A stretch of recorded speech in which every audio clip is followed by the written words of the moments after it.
He had only quietly given his neighbor a small, thoughtful gift, but that simple act of kindness caught the attention of a nearby police officer. The officer suspected James of theft and demanded to know where the gifts came from. Startled and confused, James was overcome with fear, terrified that the gifts would be taken away. He hurried off, pushing his little cart, but before he could get far, the officer stopped him and slapped on handcuffs without even giving James a chance to explain. Just like that, he was arrested and locked up. But what happened next stunned everyone. 10 minutes later, James was released. Two senior officers not only gave him free cake, they even invited him to watch a football game with them. The officer who arrested him? He was reprimanded. They made him write a formal apology and personally escort James to deliver the gifts to his neighbors. It wasn't because James had powerful connections, far from it. The older officers simply knew who he was. James may look like a grown man, but his mind has remained at the level of an 8-year-old. He walks the neighborhood every day with a small pushcart. He acts a little strangely, but he's gentle at heart. No one could ever imagine him breaking the law. James is quiet, withdrawn. The only place he truly feels at peace is by the football field. He often stands off to the side, silently watching the players sprint and pass, even in the heat of summer. It's the part of the day he enjoys the most. Then one day, everything changed. A player accidentally kicked the football off the field. It landed right at James's feet. Hey Einstein, why don't you try picking the ball up? James picked up the ball, but he misunderstood. He thought the players were giving it to him, so he simply kept it. One of the players saw this and ran straight to the coach, accusing James of stealing their ball, but the coach just smiled. He'd seen James around. If he liked football that much, what harm could it do? Unfortunately, not everyone saw it that way. The next day, the narrow-minded player gathered his teammates, locked James in a storage room, and shouted cruel things at him through the door. The coach rushed over when he heard the commotion. He opened the door and helped James out, but James didn't thank him. He just wanted to run. The coach was furious. He decided it was time the players learned a lesson. That same day, he pushed them hard on the field, drills from morning to sunset, until every one of them was completely exhausted. But punishing them wasn't enough. The coach knew he had to apologize on behalf of the team, so when James showed up again the next day, he walked straight over. But before the coach could say anything, James returned the football. He thought if he gave it back, the players might leave him alone. But the coach said, "I just want to tell you I'm sorry about what happened.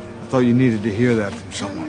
Still feeling responsible, the coach asked James to join the team as his assistant. James didn't answer right away, but that night, when the team played a home game against Baker High, he showed up quietly on the sidelines. His eyes were full of hope. The coach saw that look, so the next day, when James appeared again near the training field, he asked an assistant to bring him a bottle of water. But when the assistant got close, James instinctively backed away, so the assistant gently placed the water in James's cart, to show he meant no harm. When James finally drank it, the coach knew this was the right moment. He spoke kindly, once again inviting James to join the team, and this time, he didn't just use words, he took action. He welcomed James into the team's inner circle. James came along, though he still said nothing. He wouldn't even say his name. He just tinkered with an old radio in the office. The coach figured he just needed more time, so he didn't push. Instead, he treated him to burgers and soda, and even gave James a ride home. Before leaving, the